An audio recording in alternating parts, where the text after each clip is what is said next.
Assalamualaikum warahmatullahi wabarakatuh. Alhamdulillahi wa kafa. Assalatu wassalamu ala sayyidina Muhammadinil Mustafa wa ala alihi wa ashabihi ahli sidki wal wafa. Amma ba'd. Ibu dan bapak, kawan-kawan yang saya cintai, saya hormati dan Allah muliakan, selamat bergabung kembali dengan saya Aang Ridwan pada program Lentera Senja. Sebuah program yang bercita-cita menjadi pelita ketika hari menjelang senja, pelita di saat usia menapaki senja, pelita di saat hidup melangkah senja, dan pelita di saat dunia telah menampakkan tanda-tanda senja. Kami berharap kita semua berada dalam mata rantai ilmu. Sebagaimana Hujjatul Islam Imam Al-Ghazali pernah berkata, menuntut ilmu adalah takwa. Menyampaikan ilmu adalah ibadah. Mengulang-ulang ilmu adalah zikir. Dan mencari ilmu adalah jihad. Untuk itu, kami mohon bantuan ibu dan bapak untuk mensubscribe, nge-like, dan nge-share video ini. Insya Allah topik yang ingin saya sampaikan pada kesempatan senja kali ini adalah meraih berkah. Ibu dan bapak tentu masih ingat ketika kita duduk di kursi pelaminan saat akad nikah kita. Para tetamu datang menyalami kita dengan menyampaikan sebait doa yang sangat indah. Barakallahu laka wa baraka alaika wa jama'a bainakuma bi khair. Mudah-mudahan Allah memberkahi engkau dalam segala hal yang baik dan mempersatukan kalian berdua dalam kebaikan. Di doa itu yang disampaikan oleh para tetamu, semoga kita mendapatkan berkah. Kemudian yang kedua, saat kita bertemu, di antara kita saling bertegur sapa salam dalam redaksi Assalamualaikum warahmatullahi wabarakatuh. Salam untukmu, rahmat untukmu, dan keberkahan untukmu. Dua hal ini memberi pelajaran berharga bahwa keberkahan adalah sesuatu yang sangat penting untuk kita miliki. Karena itu pula dalam setiap tasyahud kita membaca salam untuk para nabi. Assalamu alayka ayyuhan nabiyyu wa rahmatullahi wa barakatuh. Jadi berkah sesuatu yang harus kita cari dalam hidup kita ini. Lalu pertanyaannya, apakah yang dimaksud dengan berkah itu? Pertama, Imam Raghib Al-Isfahani menyebut berkah itu adalah subutul khairil ilahiyyi fis said, menetapnya kebaikan Allah pada suatu perkara. Jadi ketika Allah ngasih keberkahan, kebaikan dalam pekerjaan kita, maka kebaikan itu menetap dalam pekerjaan kita, tidak menjadi kejelekan. Itu disebut berkah. Persis ibarat minuman yang disimpan dalam sebuah cawan. Air yang disimpan dalam sebuah cawan tidak luber, tidak tumpah, menetap dalam cawan itu sehingga banyak orang yang ngambil manfaat untuk menghilangkan haus dan dahaga. Yang kedua, dalam kamus Lisanul Arab, berkah itu diartikan an-nama wa ziyadah, berkembang dan bertambahnya kebaikan. Jadi Allah ngasih kebaikan pada pekerjaan kita. Nah, kebaikan pada pekerjaan kita itu berkembang, tidak statis. Lalu bertambah, tidak statis. Maka pekerjaan kita itu adalah pekerjaan yang berkah. Jadi berkah itu an-nama wa ziyadah, yakni berkembangnya kebaikan dan bertambahnya kebaikan. Hal ini senada dengan pendapat Imam Al-Ghazali yang bisa kita temui dalam Ensiklopedia Tasawuf. Kata beliau, berkah itu adalah ziyadatul khair, bertambahnya kebaikan. Nah, secara komprehensif dalam Syarah Sahih Muslim karya Imam Nawawi, beliau menyebutkan bahwa berkah itu adalah tumbuhnya kebaikan, berkembangnya kebaikan, bertambahnya kebaikan, dan berkesinambungannya kebaikan.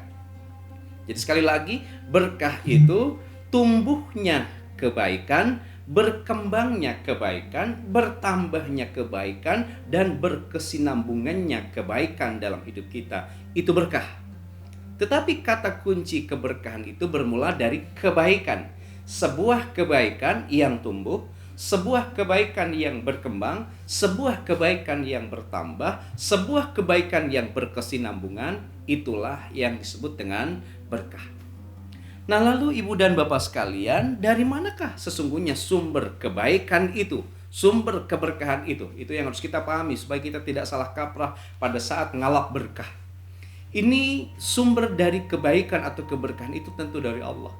Disebutkan dalam Quran surah Al-Imran ayat 26, Allah berfirman, A'udzubillahi minasyaitonirrajim, Qulillahumma malikal mulki. Katakanlah, wahai Tuhan yang mempunyai kerajaan, tu'til mulka man tasya. Engkau berikan kerajaan kepada orang yang engkau kehendaki. Kemudian watangziul mulka mimman tasya. Engkau cabut kerajaan dari orang yang engkau kehendaki. Wa tu'izzu man tasya. Engkau berikan kemuliaan pada orang yang dikehendaki. Wa tudillu man tasya. Engkau hinakan orang yang engkau kehendaki. Di sana ada kata berikutnya pada ayat itu, biyadikal khair, di tangan engkaulah segala kebaikan. Jadi berdasarkan informasi ayat ini, sumber kebaikan, sumber keberkahan bermula dari tangan Allah, bermula dari kuasa Allah. Karena itu, ketika kita mengharap hidup kita dinaungi dengan keberkahan, berarti kita harus berada sedekat mungkin dengan zat yang memiliki kebaikan dan keberkahan itu, yakni Allah. Lalu berikutnya, bagaimana cara kita meraih keberkahan? Kita ihtidah bil Quran, mencari petunjuk dari Al-Quran. Sudah sangat populer ayatnya di Al-A'raf ayat 96. Allah berfirman, A'udzubillahi minasyaitonirrajim, walau anna ahlul qura. Kata Allah, andai penduduk sebuah negeri amanu wattakau, mereka beriman secara totalitas kepada Allah, wattakau, dan bertakwa secara totalitas kepada Allah. Gimana jawaban Allah? La fatahna alaihim barakatim minas sama'i wal ard. Niscaya Allah akan membukakan pintu berkah yang turun dari langit dan pintu berkah yang datang dari bumi. Jadi ibu dan bapak sekalian, kalau hidup kita ingin berkah, bertambahnya kebaikan, berkembangnya kebaikan, menetapnya kebaikan, sampai berkesinambungannya kebaikan, rumusnya ada dua, kata Allah. Satu, amanu, iman. Dua, takau, bertakwa kita kepada Allah. Nah, lalu manakah ciri orang yang beriman itu?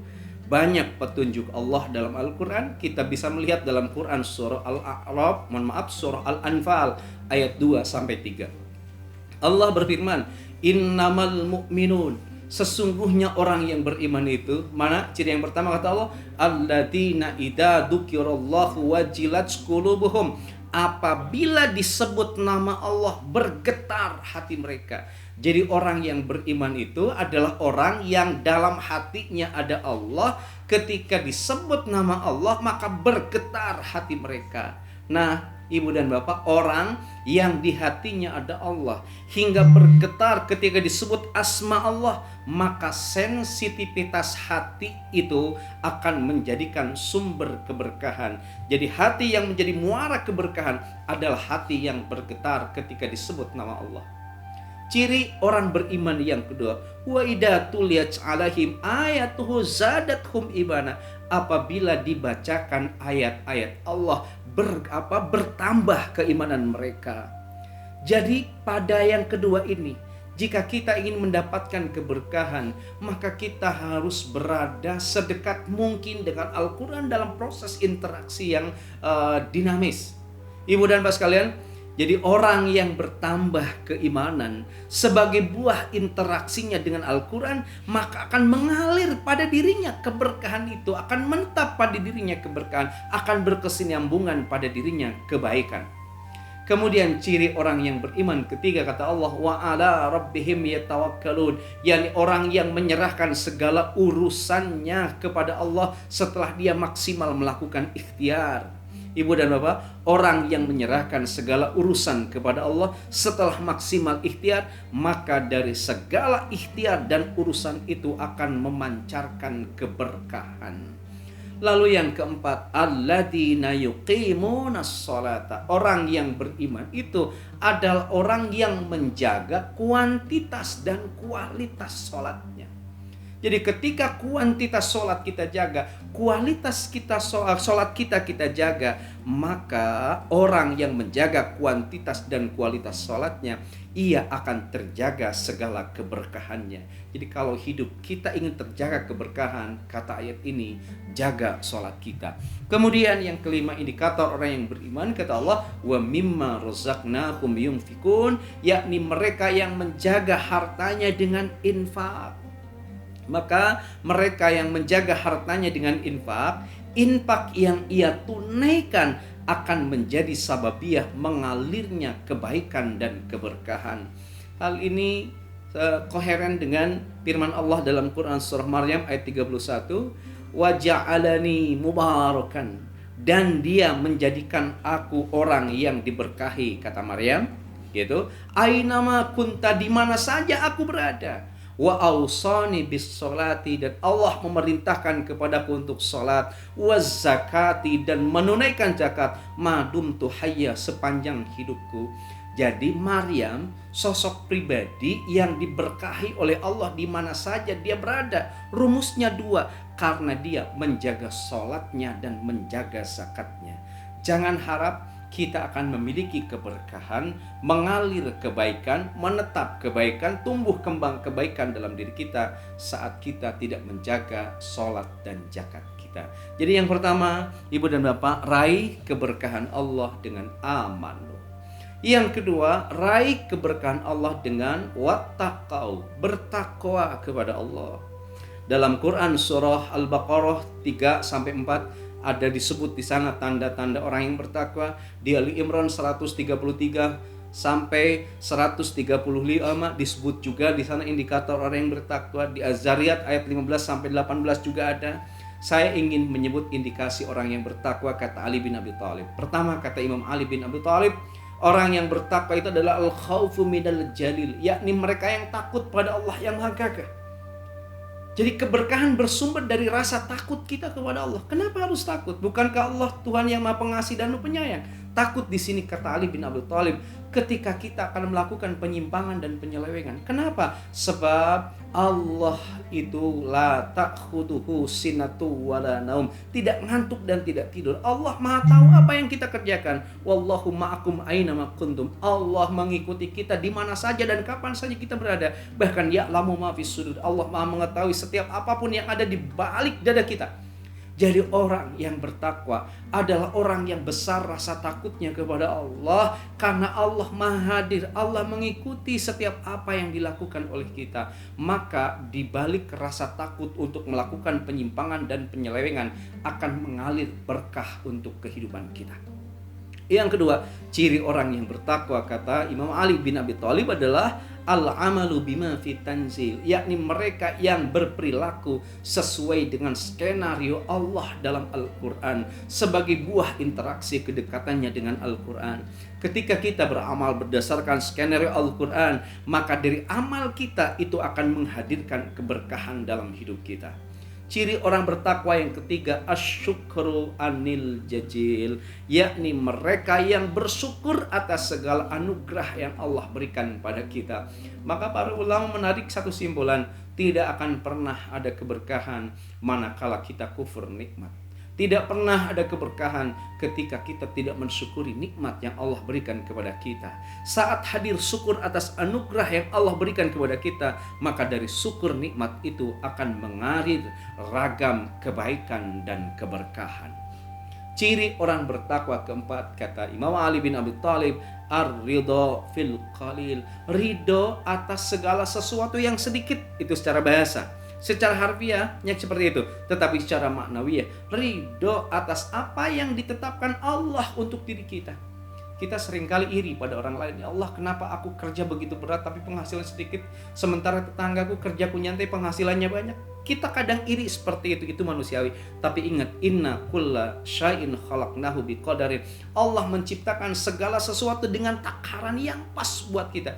Bisa jadi rezeki yang sedikit dalam ukuran kita itu adalah takaran yang pas menurut Allah untuk diri kita, dan apa yang ditakar oleh Allah adalah sesuatu yang terbaik untuk hidup kita. Maka harus ridho atas apa yang Allah tetapkan pada diri kita. Dari keriduan itu nanti akan mengalir keberkahan dalam hidup kita. Yang kelima, indikasi orang yang bertakwa kata Imam Ali bin Abi Thalib adalah wal isti'adadu liyaumir rahil, yakni mereka yang prepare, mereka yang melakukan persiapan untuk mudik yang abadi ke kampung akhirat nanti. Jadi orang yang akan diberi keberkahan oleh Allah adalah orang yang ketika mereka sibuk menyiapkan bekal untuk mudik yang abadi ke kampung akhirat nanti. Dalam kesibukan kita ngurus akhirat, saat itu akan mengalir ragam keberkahan untuk kehidupan kita di dunia ini. Tentu nikmatnya akan kita rasakan di akhirat nanti. Ibu bapak, kawan-kawan yang saya cintai, saya hormati dan Allah muliakan, keberkahan itu senantiasa akan Allah berikan kepada kita manakala kita amanu wattaqau, totalitas beriman dan bertakwa kepada Allah. Sekali lagi, mudah-mudahan kita bisa mendapatkan keberkahan. Kata kunci keberkahan bermuara dari kebaikan, yakni kebaikan yang tumbuh, kebaikan yang berkembang, kebaikan yang bertambah, dan kebaikan yang berkesinambungan dalam hidup kita. Itu sekali lagi akan Allah berikan pada mereka yang amanu, mereka yang beriman kepada Allah, wattaqau, dan mereka yang bertakwa kepada Allah. Mudah-mudahan kita semua diberi inner energy oleh Allah untuk membangun keimanan dan ketakwaan, hingga buah dari keimanan dan ketakwaan, sekali lagi, kebaikan tumbuh, berkembang, bertambah, dan berkesinambungan dalam diri kita hingga kita menjadi orang yang diberkahi. Itu ibu dan bapak yang bisa saya sampaikan. Mudah-mudahan kita semua dinaungi, diberi keberkahan oleh Allah SWT, hingga hidup kita tidak hanya sukses dan bahagia di dunia ini, tetapi juga sukses dan bahagia di akhirat nanti. Sekian dan demikian yang bisa saya sampaikan. Insya Allah kita berjumpa lagi di program Lentera Senja berikutnya dalam topik-topik yang lainnya. Mudah-mudahan sekali lagi kita diberkahi oleh Allah SWT. Sekian, wallahu waliyut taufiq wal hidayah. Assalamualaikum warahmatullahi wabarakatuh.